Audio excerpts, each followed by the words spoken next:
दोस्तों welcome to my channel. भूगोल मंत्रा में आप सभी का स्वागत है। जैसे कि आप चैनल के नाम से जानते होंगे भूगोल मंत्रा, बस भूगोल मंत्रा नाम है, लेकिन ऐसा नहीं कि हम केवल भूगोल की ही पढ़ेंगे।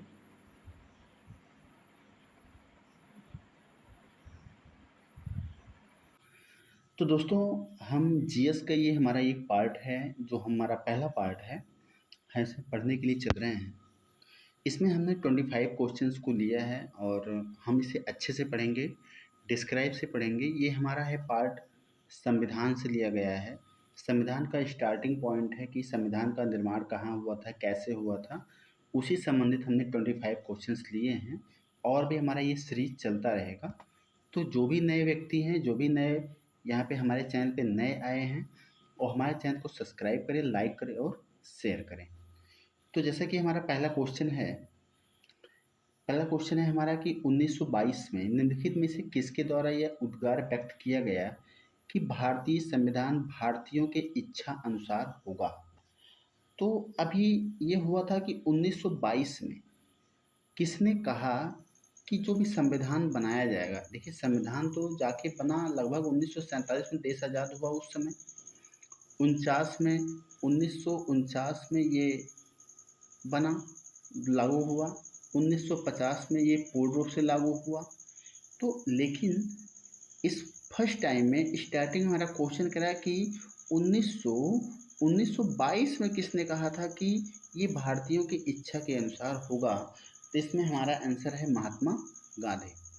महात्मा गांधी जी ने कहा था कि जो हमारा संविधान बनेगा वो भारत के भारतीयों के अकॉर्डिंग ही होगा। अब महात्मा गांधी के साथ हम एक दो पॉइंट और समझ लें कि महात्मा गांधी का एक बहुत इम्पोर्टेंट वर्क काम है। 1917 में इन्होंने एक सत्याग्रह किया था जिसका नाम है चंपारण सत्याग्रह। ठीक है। अब ये चंपारण सत्याग्रह जो रिलेटेड था वो नील संबंधी था और बिहार में हुआ था। ये चंपारण जो स्थल है ये कहाँ पर है? ये है बिहार में है। नेक्स्ट की बात करें तो इसके चंपारण के बाद 1918 में इन्होंने एक सत्याग्रह किया था, खेड़ा सत्याग्रह किया था। तो ये दो और भी सत्याग्रह इनके हैं, लेकिन ये इम्पोर्टेंट है। अब हम इनसे कुछ एडिशनल जानकारी हमने ले लिया। 17 में चंपारण, 18 में खेड़ा सत्याग्रह हुआ था। थोड़ा सा अगर हम बात करें मोतीलाल नेहरू की बात करें तो ये जवाहरलाल नेहरू क्या हैं? पिता थे। और एक ये बहुत ही प्रोमिनेंट वकील भी माने जाते हैं, एक प्रोमिनेंट एडवोकेट भी माने जाते हैं। अच्छा, गोपाल कृष्ण गोखले की अगर हम बात करें तो ये गांधी के राजनीतिक गुरु हैं। पूछा जाता है कि गांधी जी की महात्मा गांधी के राजनीतिक गुरु कौन है, तो वो हैं गोपाल कृष्ण गोखले हैं। देखिए हमें पर क्वेश्चन पे टाइम लग रहा है, लेकिन कोई दिक्कत नहीं, हम डिटेल में लेके चल रहे हैं। हर ऑप्शन के बारे में हम ज़्यादा जानकारी लेने का प्रयास करेंगे। ठीक है। तिलक जी हैं हमारे, बाल गंगाधर तिलक। जैसे कि आप जानते होंगे एक शब्द है हमारे हिस्ट्री में, लाल बाल पाल, ये तीन शब्द आते हैं हमारे, जो ये गरम दल के नेता कहे जाते हैं। किस दल के नेता कहे जाते हैं? गरम दल के नेता कहे जाते हैं। तो अगर हम बाल गंगाधर तिलक की बात करें तो ये भी इसी में है। तो ये बाल में आ जाएंगे, लाल बाल पाल। तो ये गरम दल के नेता हैं। इनका इन्होंने कुछ काम किया था, जैसे एक था, आप जानते होंगे कि होम रूल लीग आंदोलन, होम रूल लीग किसने शुरू किया था? तो ये तिलक ने ही शुरू किया था। तिलक ने एक शब्द और कहा था, स्वराज। स्वराज हमारा जन्म सिद्ध अधिकार है, हम इसे लेकर रहेंगे। किसने कहा था? तिलक ने ही कहा था। और इनका एक बहुत अच्छी एक पुस्तक है जिसका नाम है स्वराज। ठीक है। तो इनको ये इसलिए प्रसिद्ध थे। तो हमारा हुआ पहला क्वेश्चन। इसमें रियल जो हमारा आंसर है वो तो गांधी जी है, लेकिन हम इन चारों संबंधित कुछ न कुछ जानकारी हमने लिया है। ठीक।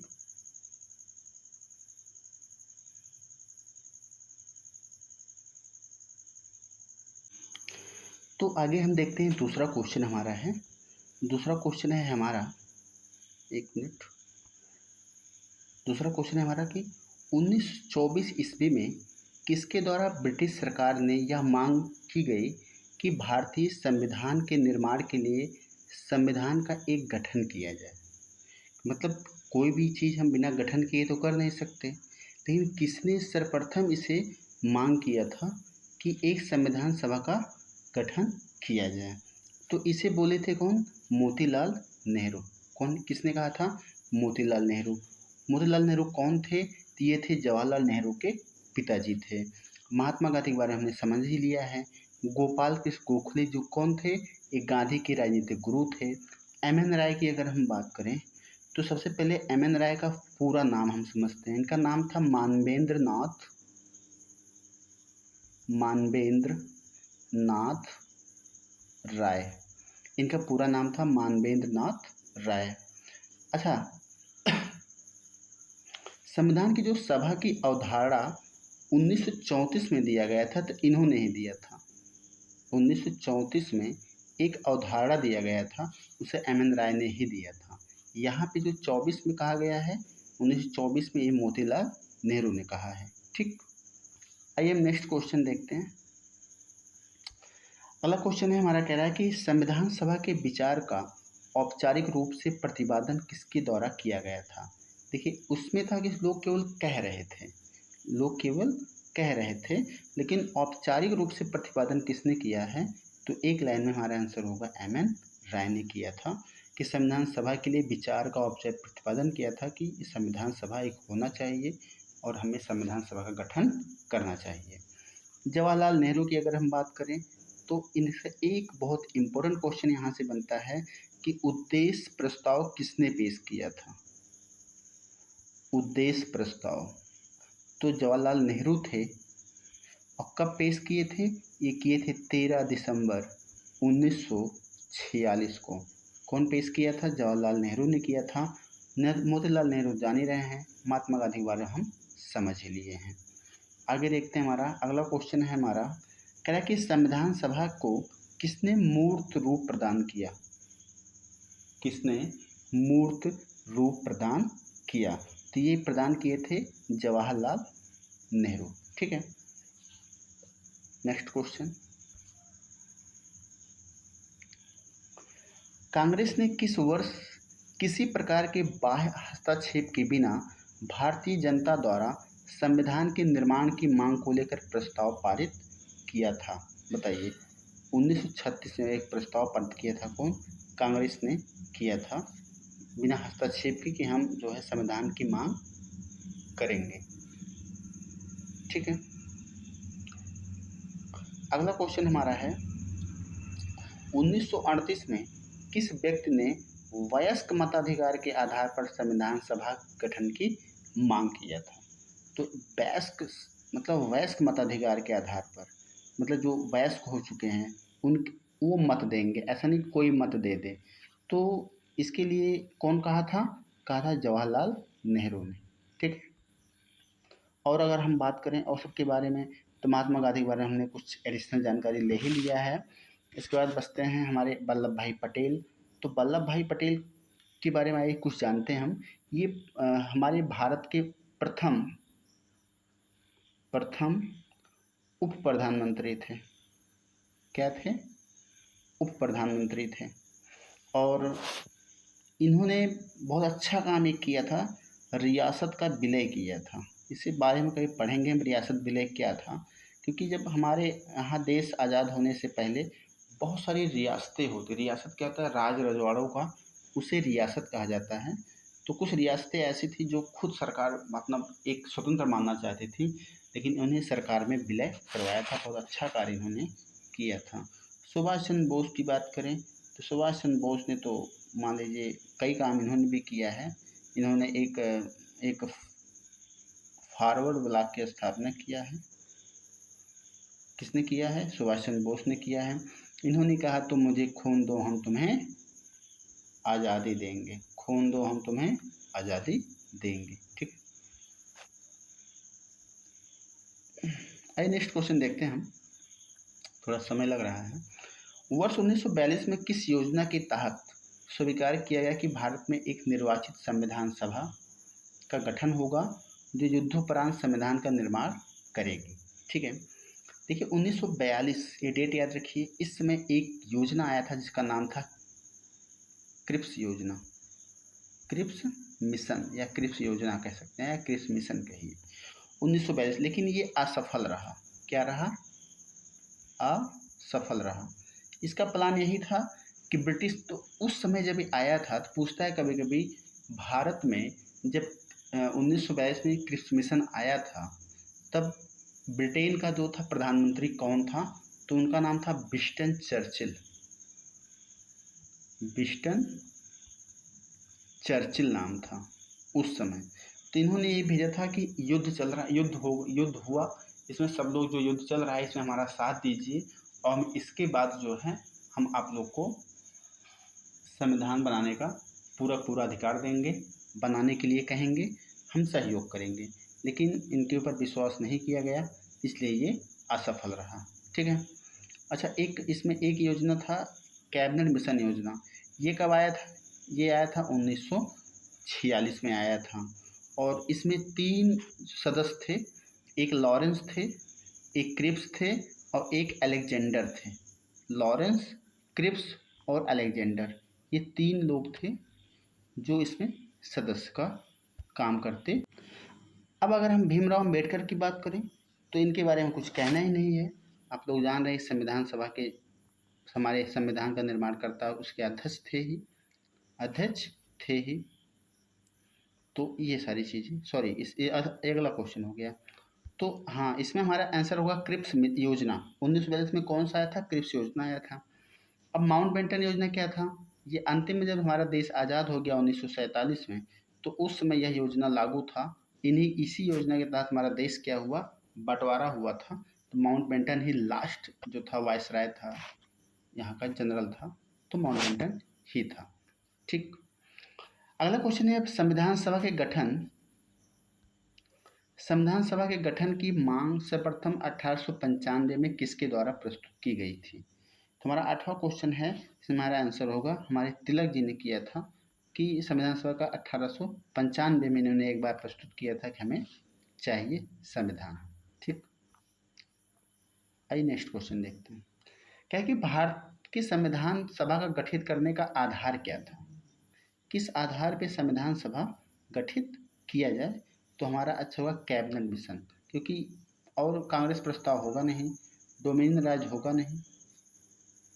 1946 के तहत जो है ये कैबिनेट मिशन आया था, इसी के तहत आगे हुआ था। ठीक।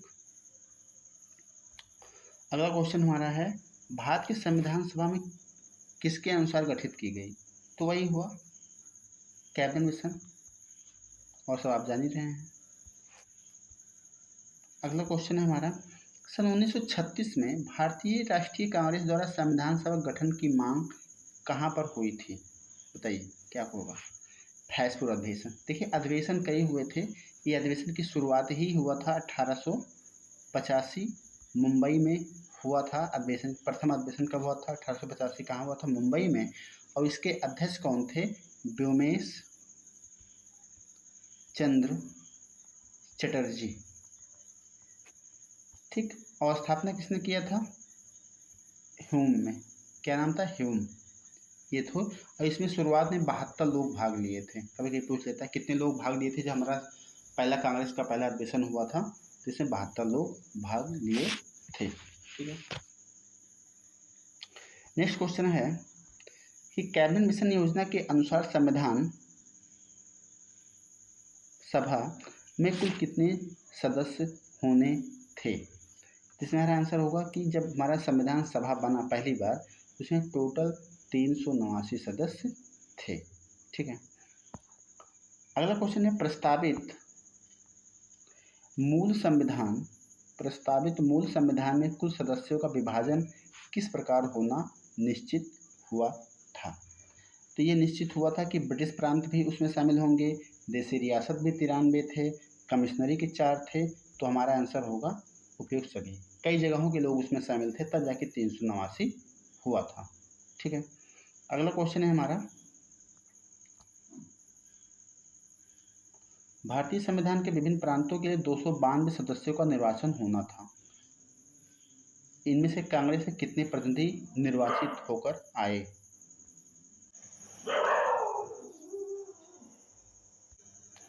तो इसमें हमारा होगा ऑप्शन 195, बी 208, 225, 235। तुम्हारा आंसर होगा बी ऑप्शन 208 थे। ठीक है, अगला क्वेश्चन है हमारा, पुनर्गठन के फलस्वरूप 1947 में संविधान सभा के सदस्यों की संख्या कितनी रह गई थी? अच्छा, तब देश आज़ाद जब हो गया तो अलग अलग होने के बावजूद सदस्यों की जो संख्याएं थी वो कम हो गई, तो 389 कितना बच गया? 299। ठीक है, अगला क्वेश्चन है, संविधान सभा पुनर्गठित में देशी रियासतों के लिए कितने प्रतिनिधि थे? देशी रियासतें कितने थे? तो ये थे ऑप्शन बी 70 थे। डायरेक्टली ये फैक्चुअल है, इसमें ज़्यादा कुछ सोचना विचारना है नहीं। अगला क्वेश्चन, पुनर्गठित संविधान सभा के विभिन्न प्रांतों में कितने प्रतिनिधि थे? तो पुनर्गठन में 229 थे। कितने थे? 229 थे। देखिए कोई आवाज़ आ सकती है बाहर की, भाई कुत्ते उत्ते भौंक रहे हैं। ठीक, तो अगला क्वेश्चन हम देखते हैं, कैबिनेट मिशन योजना के अंतर्गत संविधान निर्मात्री परिषद ने प्रत्येक प्रांत की आवंटित सदस्य संख्या निर्धारित करने के लिए एक प्रतिनिधि कितनी जनसंख्या का अनुपात में था? इसका मतलब ये था कि, कहने का इसका मतलब ये है कि जब भी हम एक सांसद या एक बनाएंगे एक क्षेत्र के लिए, तो कितने व्यक्तियों के लिए एक व्यक्ति रखेंगे सांसद, या वहाँ का प्रतिनिधि जो रखेंगे, जैसे हमारे यहाँ सांसद बनते हैं तो दो दो जिलों का संसद एक ही व्यक्ति होता है, तो कितने जनसंख्या को बनाएंगे? तो आज भी वही है, तो 10 लाख हो, क्या है, 10 लाख व्यक्ति का एक व्यक्ति प्रतिनिधित्व रहेगा। ठीक, अगला क्वेश्चन है हमारा, संविधान सभा के सदस्यों में किसने प्रत्यक्ष रूप से निर्वाचित किया? तो ये होगा प्रांतों से। ठीक है, प्रांतों से जो भी वहाँ सदस्य जाएंगे वो प्रत्यक्ष रूप से निर्वाचित होंगे, क्योंकि प्रांतों के विधानसभा से, आज भी वही होता है कि वहाँ पर कितने बनते हैं, विधानसभा के निर्वाचित सदस्य वहाँ जाते हैं। ठीक, अगला क्वेश्चन है, संविधान की सभा में किस प्रांत का प्रतिनिधित्व सबसे अधिक था? सबसे ज़्यादा अधिक था किस मतलब किसका? तो ये हमारा होगा संयुक्त प्रांत का, सबसे ज़्यादा प्रतिनिधित्व इसी का है। संविधान सभा में किस देशी रियासत का प्रतिनिधित्व भाग नहीं लिया? जिसने संविधान सभा में कहा हम जाएंगे ही नहीं, तो इसमें हैदराबाद ने कहा कि हम नहीं भाग लेंगे, हम शामिल नहीं होंगे। बाद में इसे ज़बरदस्ती शामिल कराया गया था। अगला क्वेश्चन है, भीमराव अम्बेडकर का संविधान सभा का निर्वाचन कहाँ से हुआ था? तो रट लो, ये पश्चिम बंगाल से हुआ था। ठीक है, संविधान सभा के लिए वहाँ से नियुक्त किए गए थे कि वहाँ के लोग इनके इनके अनुसार रहेंगे, मतलब वहाँ के प्रतिनिधि यही होंगे, निर्वाचित होंगे। अगला क्वेश्चन है हमारा कि मुस्लिम लीग ने किस कारण से संविधान सभा का बहिष्कार किया था? संविधान सभा का मुस्लिम लीगों ने क्या कहा? बहिष्कार किया था। तो उनका सबसे बड़ा कारण था कि मुस्लिम लीग मुस्लिमों के लिए एक अलग संविधान सभा चाहते थे। मुस्लिम लीग क्या चाहते थे? एक संविधान सभा चाहते थे, इसलिए वो संविधान सभा में भाग नहीं लिए थे। ठीक, उनको अलग ही मांगना था तो अलग मांग लिए। अगला क्वेश्चन है, संविधान सभा का चुनाव निम्न से किस आधार पर हुआ है? बताइए किस आधार पर हुआ है? ये वह है वर्गीय मताधिकार, वर्ग के अनुसार बांट के हुआ है, ऐसे नहीं कि चाहे जहाँ से चाहे जैसे चुन लिया जाए। हमारा नेक्स्ट क्वेश्चन आज थोड़ा जल्दी हम पढ़ा दिए हैं किसी कारणवश। अगला क्वेश्चन है, संविधान सभा के सदस्य प्रतिनिधि थे, संविधान सभा के सदस्य प्रतिनिधि थे, कहाँ थे? तो ये जनता द्वारा अप्रत्यक्ष निर्वाचित होते हैं। संविधान सभा के जो भी प्रतिनिधि होते हैं जनता के द्वारा अप्रत्यक्ष निर्वाचित होते हैं। हमारा सेशन कैसा लगा आप कमेंट ज़रूर करें, बताएं, और हम ऐसे वीडियो 20-25 क्वेश्चन का एक सीरीज़ कंटिन्यू चलाते रहेंगे, जो भी वनडे एग्ज़ाम हैं सबके लिए बहुत ही उपयोगी है। Thank you.